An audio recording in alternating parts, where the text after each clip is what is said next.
खबरें जो आपको सीधे जोड़ती हैं हमसे, जिनका आपकी जिंदगी पर होता है सीधा असर। खबरों की वही तस्वीर,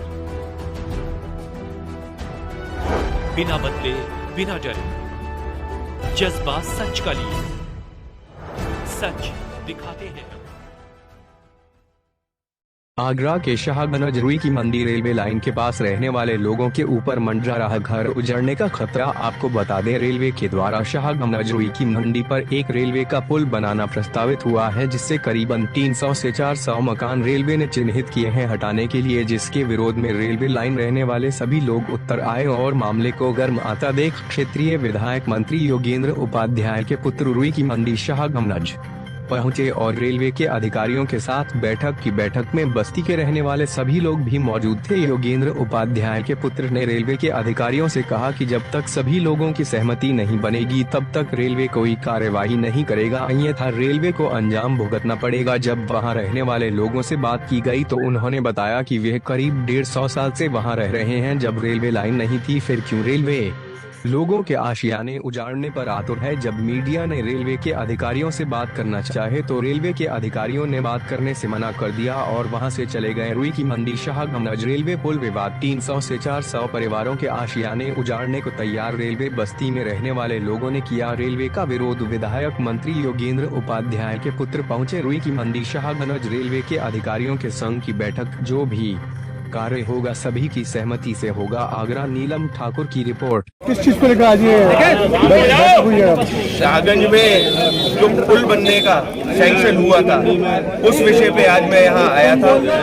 जो पहले सैंक्शन हुआ था वो ये था कि रेलवे लाइन की तरफ एक गोला फील्ड थी, वहां से वो पुल चढ़ता और तहसील पे वो पुल उतरता। उससे किसी भी तरीके की कोई हानि नहीं हो रही थी, किसी का घर बर्बाद नहीं हो रहा था। पर कुछ दिनों पहले माननीय मंत्री जी, मेरे पिताजी के संज्ञान में, मेरे संज्ञान में आता है कि इसका रूट नया बदल दिया गया है और अब जहां से इसको लाया जा रहा है उसमें 100 से 200 परिवारों का घर जा रहा है। तो उसी विषय पे मैंने यहाँ पे आज अधिकारियों को बुलाया था और कल माननीय मंत्री जी की चर्चा हुई थी सर्किट हाउस पे डीआरएम के अधिकारियों के साथ कि किसी भी तरीके की तानाशाही नहीं चलेगी, क्योंकि ये जो गड़बड़ी हुई है लोकल लेवल पे हुई है। लोकल लेवल पे इंजीनियरों की गड़बड़ी है कि इसको कैसे दुरुस्तीकरण किया जाए। क्यों? क्योंकि कोई जगह हमारे जो शाहगंज के लोग रहने वाले हैं इनके पास प्राइवेट प्रॉपर्टीज के पेपर्स हैं।